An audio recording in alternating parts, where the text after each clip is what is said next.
Vamos lá? A gente falou sobre da outra vez, até comentamos um pouco desse tema na outra aula, inclusive naquela aula que a gente teve lá fora, mas vou retomar, acho que o Zé não estava naquele dia, então é importante retomar algumas coisas e falar sobre o que é a questão da eudaimonia ou da busca da felicidade para Platão e para Aristóteles. A gente não vamos progredir, como falei, a partir daqui, para que a gente possa, na próxima aula, depois dos exercícios da próxima aula, a gente falar sobre ética e política. Estou pensando em juntar os dois, que são próximos os termos relacionados à ética e política.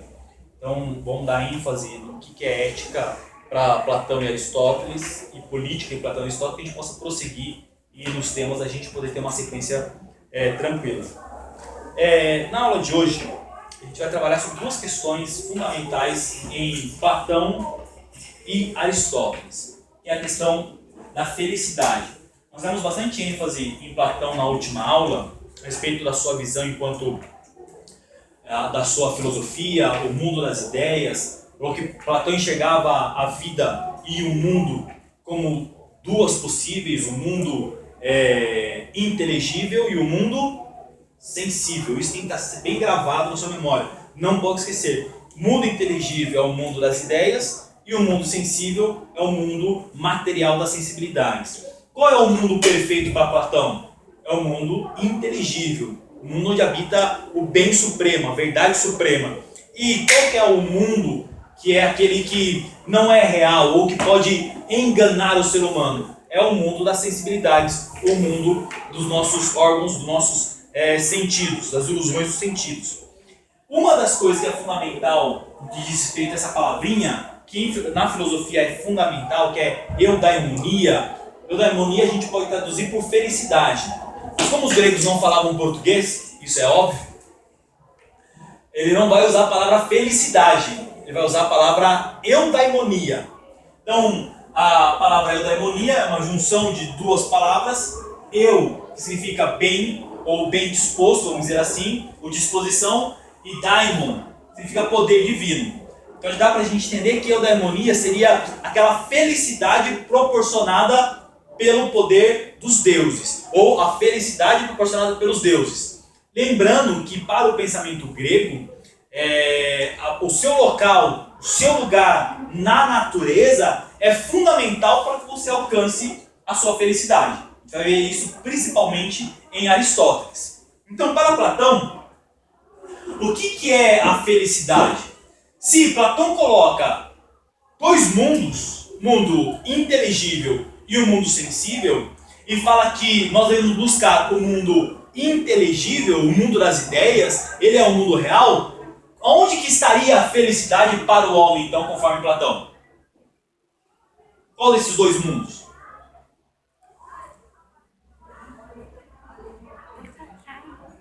Oi? Tá vendo como é legal treinar em casa com as maritadas?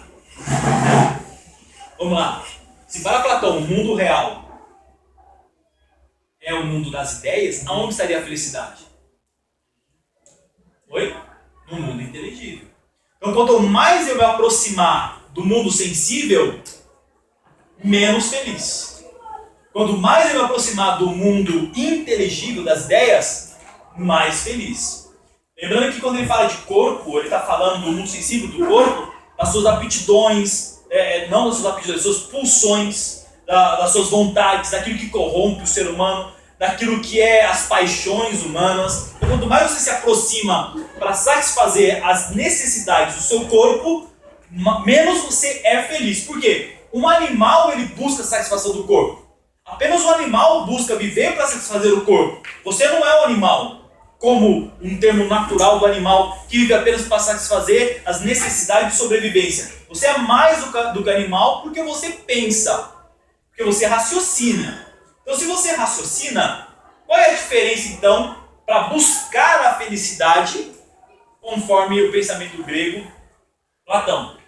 Se o animal, uma vida feliz de um gato, por exemplo, o gato vai estar presente e o pombo vai estar presente na nossa palestra. Se o gato, para viver uma vida feliz, é ele acordar de manhã, beber um pouco de leite, dar uma miada, uma espreguiçada, andar no telhado, dar uma bimbadinha com a gatinha da vizinha, voltar para casa, deitar e dormir, isso é a vida feliz pro gato, pronto, acabou. Como você não é gato, a sua vida não se limita à vida de animal. Então, como que é a vida do animal? A vida do animal é regida por instinto, por aquilo que está pela sua natureza. Então, a vida de gato, ele já nasce enquanto gato, ele vive enquanto gato, tudo que ele precisa para viver está ali registrado no seu instinto enquanto gato e pronto. E ponto. Não existe nada de diferente no caminho do gato. Mas e na sua vida e na minha vida? Tudo muda. As nossas contingencialidades, a nossa vida, ela exige da gente que a gente transcenda o instinto. Só comer, só beber e só dormir não é suficiente para nós. Por quê? Porque a vida exige dos embates que você tome decisões, que você escolha, que você delibere, que você crie, que você inove. E como a vida exige isso de você, então o instinto não dá conta da sua natureza. Como você então não é alguém necessariamente que satisfaça pelos instintos de natureza, você transcende a natureza, a felicidade não está então naquilo que é parte da sua natureza. A felicidade está fora de você, no mundo das ideias, que esse é o ideal a ser alcançado para Platão. Então, eudaimonia é a busca da felicidade como valor fundamental ou a principal objetivo. Então, na visão platônica, qual que seria a vida feliz? A vida eudaimônica é o abandono das ilusões do mundo sensível, as ilusões dos sentidos e a busca pelo mundo das ideias. Presta atenção aqui, ó. Olha isso. Nossa, olha isso.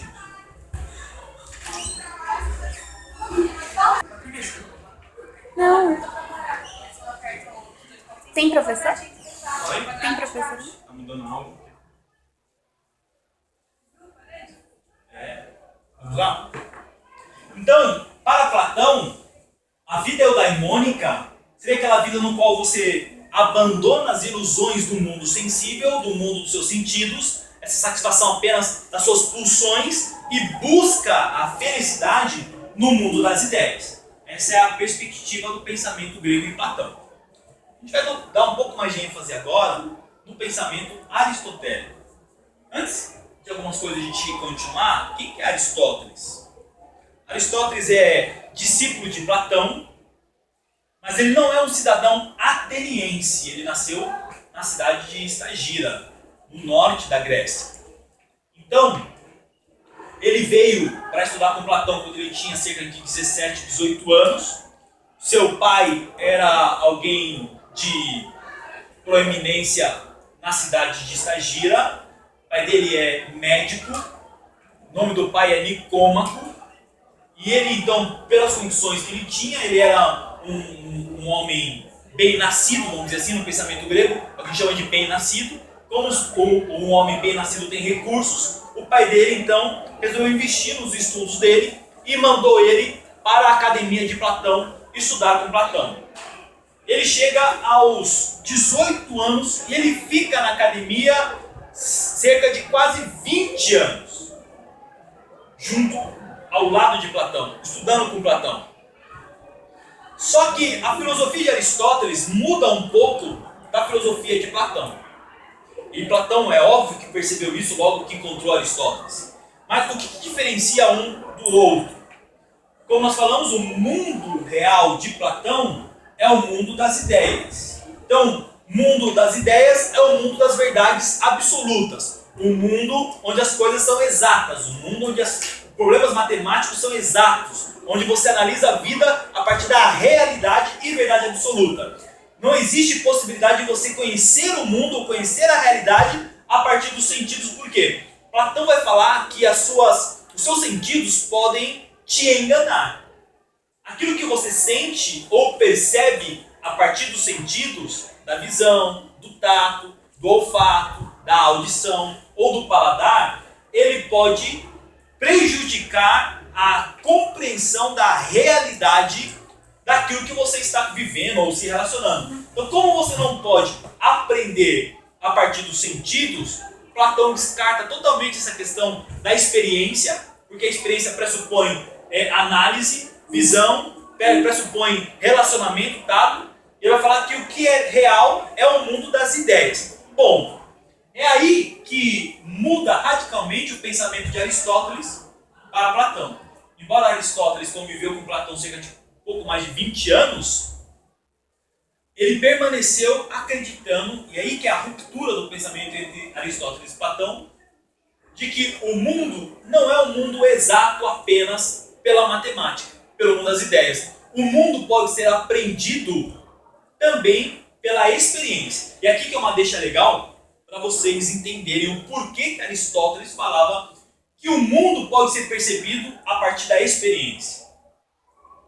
Pensa comigo. O pai desse camarada é médico.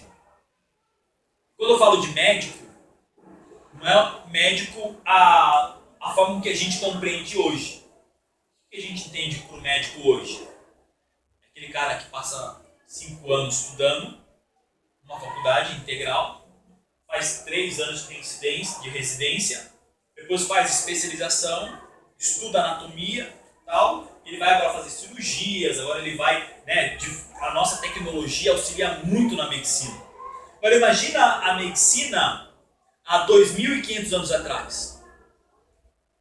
Imagina a medicina há 2.400 anos atrás. Tinha todo esse aparato tecnológico que nós temos hoje?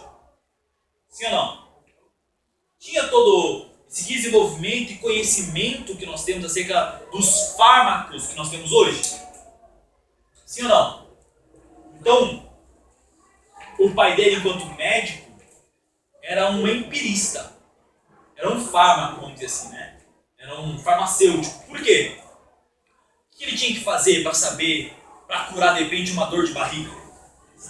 Ele tinha que testar. Vou pegar um chá, samambaia,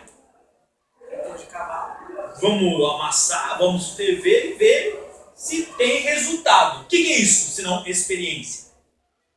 E quando ele chegava no resultado, ele só chegou naquele resultado porque ele observou o processo. Experiência, é assim que a ciência trabalha. Experiência, o empirismo é isso, é experiência. Se fosse no dia de hoje, claro, não seria mais chá de samambaia, mas de repente ele pegaria THC, né? Folhinhas do THC, cannabis sativa. Vamos pegar as folhinhas de cannabis, tem gente na sala que não sabe o que é cannabis, vamos amassar a cannabis e vamos tomar o chá de cannabis para saber se realmente ele é um antidepressivo, se ele é um relaxador, se ele é uma planta que estabiliza o humor. Cannabis é maconha. Já te falaram? Né? Sabe que o chazinho de cannabis? Então, se Nicômaco vivesse nos nossos dias, ele pegava de repente o chá de cannabis, fazer um chá, a folha de cannabis, fazer um chá e fazer um experimento para saber se realmente esse chá dessa planta poderia deixar a pessoa um pouco mais relaxada, não tão estressada, não tão nervosa, um pouco zen, assim, né? Então, o pai de Aristóteles era esse médico. Era um médico que curava as pessoas a partir de experiências que ele tinha, de verdades que ele tinha, de conhecimentos que ele tinha, não advindas de raciocínio lógico. Todo o arcabouço de conhecimento do pai de Aristóteles era um arcabouço de conhecimento a partir do quê? Da experiência. Né? Você só vai saber se uma planta, se uma semente ela é capaz de gerar uma planta, por quê? Se você fizer o quê? Experimentar. Você vai plantar e vai observar dia a dia o desenvolvimento dessa semente. Certo? É assim que funciona a experiência. Agora imagina um camaradinha que cresceu com um pai desse, e o pai dele não era pouca bosta, o pai dele era muito, né? O pai dele só foi o médico pessoal do rei da Macedônia, Filipe II, não é? E ele cresce com um pai cujo conhecimento era valorizado pela experiência. Isso, para a gente experimentar, para que a gente possa olhar, para que a gente possa observar, para que a experiência possa ser adquirida, ela depende exclusivamente do quê? Apenas razão? nossos sentidos, não sentimentos, nossos sentidos.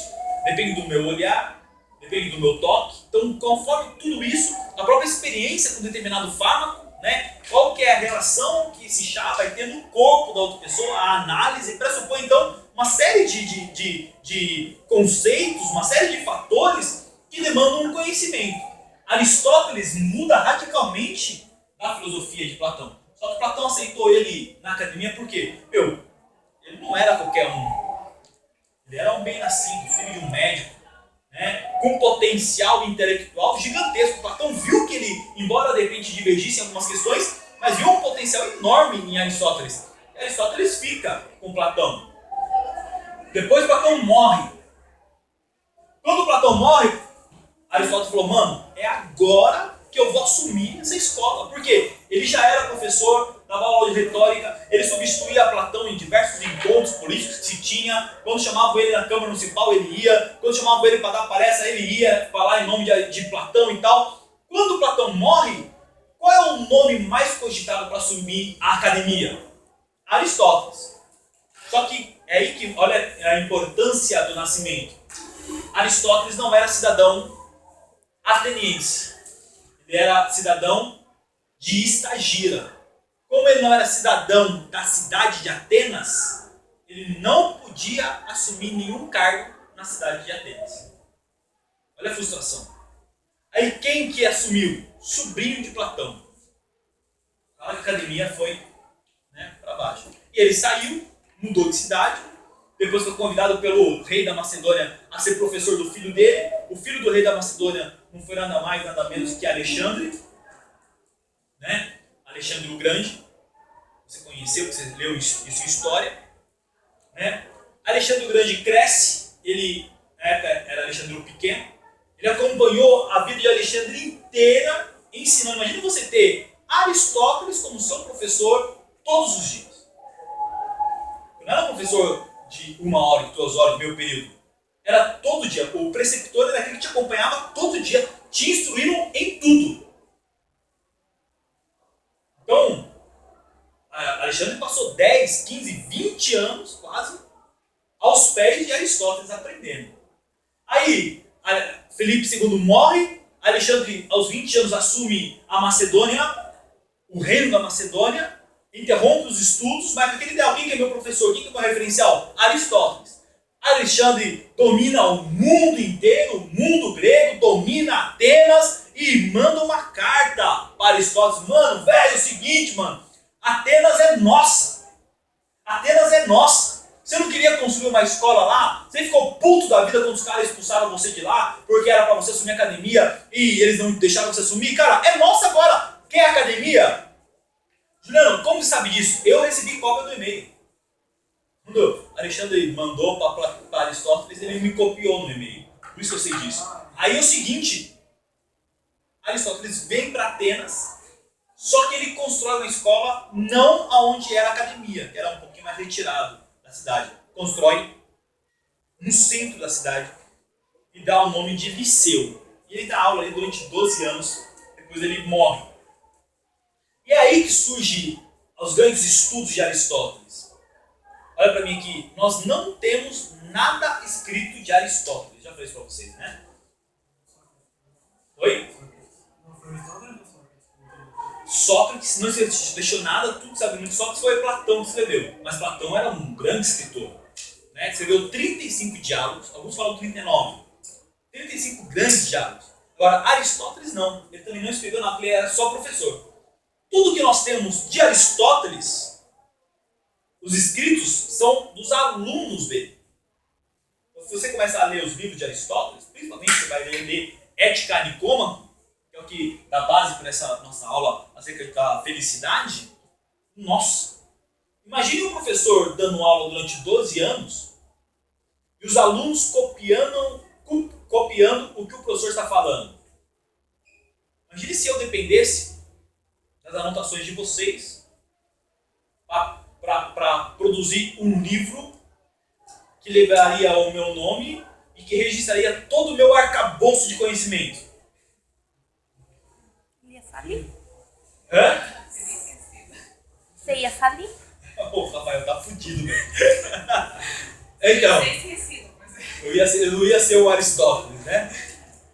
Por quê? Porque os alunos, quando você começa a ler, você percebe os textos não tem conexão, não tem sequência, as conjugações verbais às vezes não são correspondentes dentro da frase, tem começo e não tem, vai direto pro fim, não tem meio. Por quê? É aluno anotando. Né? Então tudo que a gente tem de Aristóteles é registrado pelos alunos dele. Então, imagina, não é fácil de ler, é difícil de ler. Ainda bem que às vezes a gente tem alguns professores que conseguem nos explicar de uma maneira que a gente entenda. Você não precisa ir lá e ler, porque se você for ler sozinho, você não vai entender. Depois que você tem a instrução, quando você vai ler, eu recomendo que você leia o livro Ética Nicomo, é um livro muito bacana, mas você vai perceber essa dificuldade da escrita, que é justamente referente aos alunos. Né? Eu vi o professor falando acerca disso, ele falou assim, olha, é um professor universitário ele falou assim, olha, eu às vezes recebo TCC e as monografias de vocês para avaliar. É muito ruim, bicho. É muito ruim. É muito ruim. Imagina Aristóteles. Olha, eu estou falando de formação acadêmica. Tem professor que vai fazer tese de mestrado, doutorado, que é uma porcaria. Agora, imagina Aristóteles depender dos seus alunos para registrar as aulas dele. Imagina um rascunhão, como se fosse o caderno de vocês, tudo que o senhor vai falando, não é escrevendo igual a gente faz aqui. O senhor vai falando e você vai registrando. Quantas coisas você não perde? Depois, na hora de você passar limpo, quantas coisas que não ficou? Escreveu errado, sem acento, né? Um monte, né? Meu, na hora de traduzir daí, sem acento, para outra língua, nossa, aí que fica mais difícil ainda. E aonde que Aristóteles ele vai diferenciar de Platão? É que se para Platão o mundo é exato, é o mundo das ideias, para Aristóteles o mundo não é nem dualista, eu já falei isso, o mundo é um só, o que existe é isso aqui, é real, e os sentidos são fundamentais. Só que os sentidos são fundamentais em qual medida? Quando eles são usados para valorizar, para potencializar as suas virtudes, não para satisfazer unicamente as suas vontades. Então, para alcançar a felicidade, segundo Aristóteles, como que você faz? É quando você cumpre a sua função determinada pela natureza. E vocês vão se recordar disso, eu já falei para vocês. Qual é a função determinada pela natureza para o homem, segundo Aristóteles? Aristóteles acreditava que o mundo, que a natureza, que as coisas criadas, que o mundo é finito, que Deus, ou os deuses, ou Zeus ordenou e orquestrou todo esse mundo. Outro dia eu estava lendo, essa questão caiu inclusive no Enem, eu estou acabando de falar, tá na lousa, mas caiu no Enem. A questão, o mundo de Aristóteles é um mundo finito, é um mundo organizado e determinado pela natureza. Então, quando é que você encontra a felicidade? É quando você encontra o seu lugar, a sua função na natureza. Então, imagina o mundo enquanto um grande motor. Eu falei isso para vocês outra vez. Imagina o mundo enquanto uma grande engrenagem. Qual que é o seu papel na engrenagem? Aristóteles vai falar que todos nasceram com uma função. Todos nasceram com um papel na natureza. E o desafio da vida eudaimônica, objetivo, né, a busca pelo objetivo principal, a busca pelo valor fundamental da vida, é justamente quando você consegue cumprir a função determinada pela natureza. Isso você consegue através da potencialização das suas virtudes. Então, para que você nasceu? É só você olhar para a natureza. É o que Aristóteles está falando. Olha a questão, eu expliquei para vocês a visão de Aristóteles do mundo acerca do empirismo, porque olha como Aristóteles olha. Ele olha o mundo, ele percebe que tudo tem uma sequência. Ele percebe que tudo tem uma causa. E se a maré mareia para Aristóteles, o que vai fazer com que a maré mareie? O que vai fazer com que as ondas do mar, né, aconteçam? O que vai fazer com que a sequência aconteça? É o vento, certo? Mas o que vai ser a causa do vento? São as alterações atmosféricas dos polos. Ou seja, ele começa a avaliar e analisar as causas e os certo? Então ele vai olhar para a natureza como se tudo tivesse uma consequência causal. Tudo tivesse, ou por assim dizer, melhor dizendo, uma origem causal. Todo efeito tem que ter uma causa. Então não existe nada fora de eixo. Tudo é organizado. Quando Zeus organizou o mundo, ele colocou tudo em sincronia. Então, por exemplo, o sapo, quando ele nasce, ele já sabe sapiar. E quando ele nasce girino, mas quando ele cresce, ele já sabe a sequência, porque a natureza dele já pré-determinou a sua função. E ele sabe que vai ter que sair, ele vai coachar, ele vai comer mosca. Isso vai manter o equilíbrio de toda a natureza. A formiga vai se levantar, aquela que é para cortar a folha vai cortar a folha, que é para cuidar das filhotinhos, das larvinhas vai cuidar das larvinhas, o que é para carregar vai carregar. A natureza dá conta. A natureza mostra a sequência de cada coisa.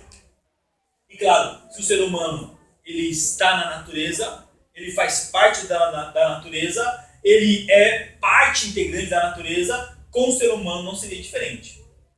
Então o ser humano tem que encontrar no cosmos a sua função.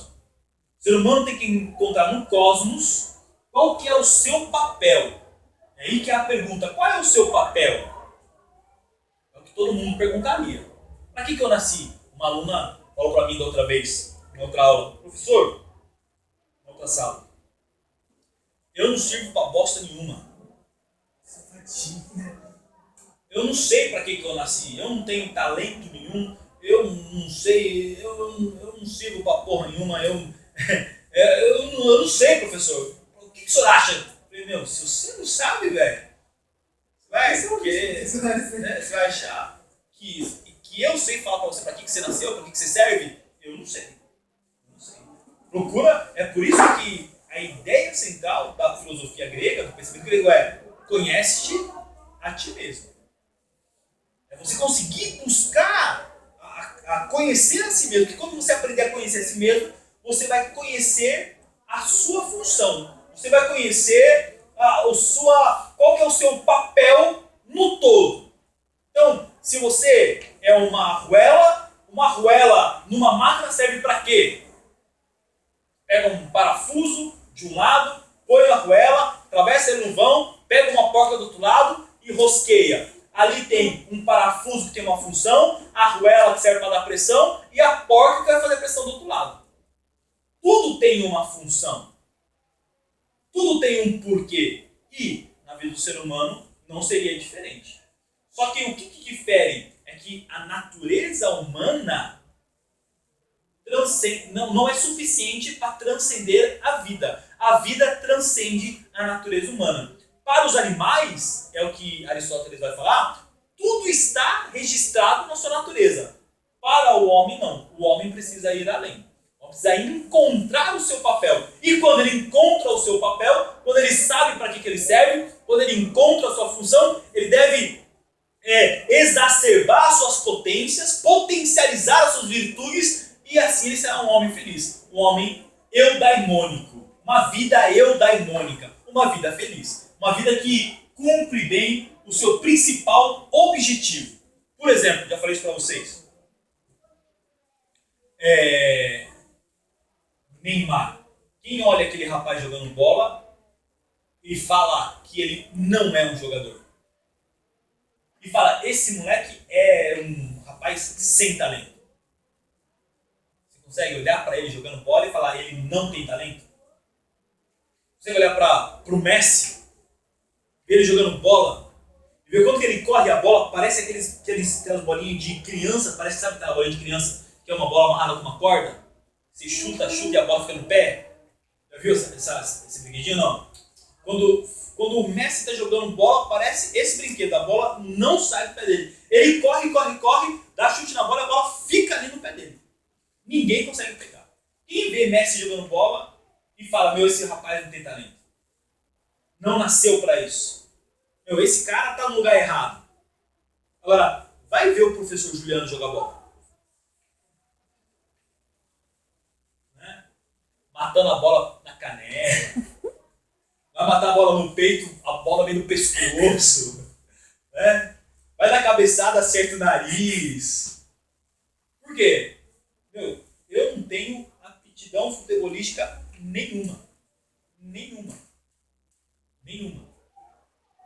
Só você olhar para a natureza, você vai perceber que o que Aristóteles falava, hoje eu falei isso para vocês, é verdade, tem razão, não é? Olha, as coisas são diferentes. Os dons, os talentos não são distribuídos ordenadamente. Expliquei para vocês a diferenciação entre superiores e inferiores. Não expliquei na outra aula?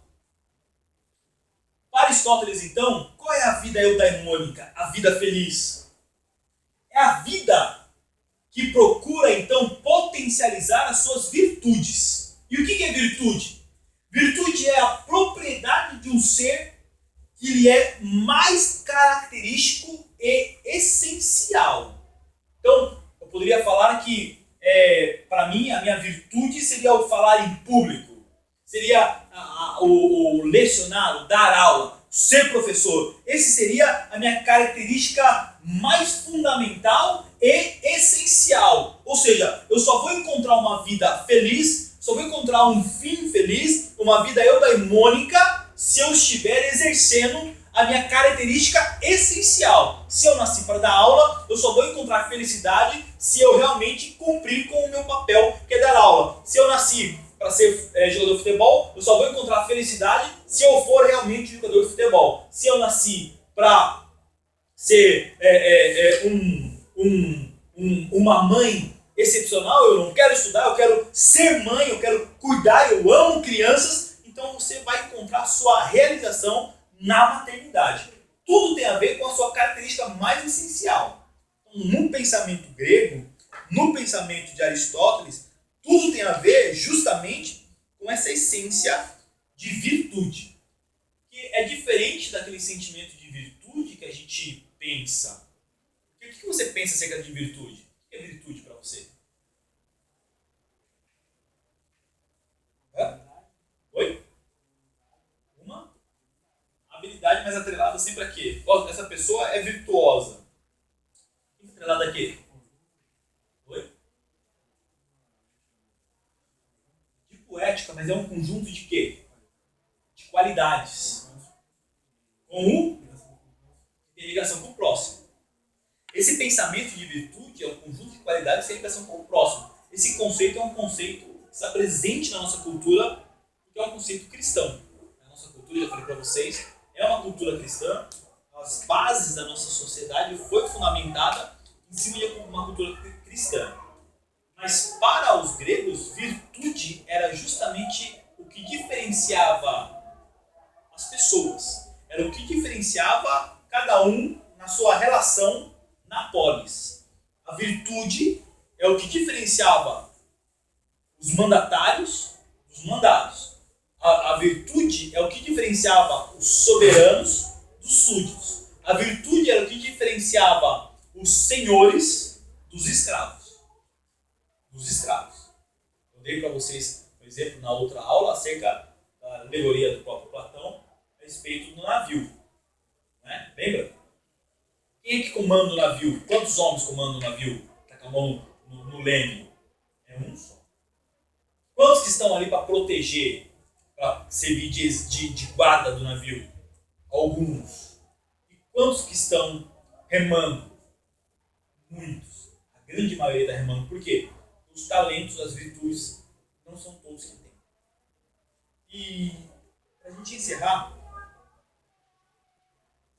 Aristóteles vai falar então que, embora o mundo sensível, a questão da sensibilidade, seja fundamental para você conhecer o mundo, ela deve ser como apenas um meio para conhecer o mundo, não como um fim em si mesmo. Você buscar a felicidade apenas nas experiências sensoriais, nas experiências sensitivas, nas experiências a partir dos seus sentidos, você também não vai encontrar a felicidade. Por quê? Porque a busca do prazer não é justamente a satisfação das pulsões da carne, mas a busca de uma vida feliz é a manifestação de uma vida da sua virtude. Tá certo, pessoal? Deu para entender a diferença da ideia de vida eudaimônica para Platão e para Aristóteles? certo? Então, para Aristóteles, para Platão, é você se aproximar do mundo das ideias. Vida eudemônica para Platão, aproximar do mundo das ideias e você abrir mão do quê? O abandono das ilusões dos sentidos. Vida eudemônica para Aristóteles é você realmente encontrar qual é a função principal da sua natureza, característica e essência da sua natureza, e você então potencializar essas suas virtudes. Quando você encontra a sua característica, potencializa as suas virtudes, você é uma pessoa feliz, uma vida eudaimônica, uma vida realizada. Certo?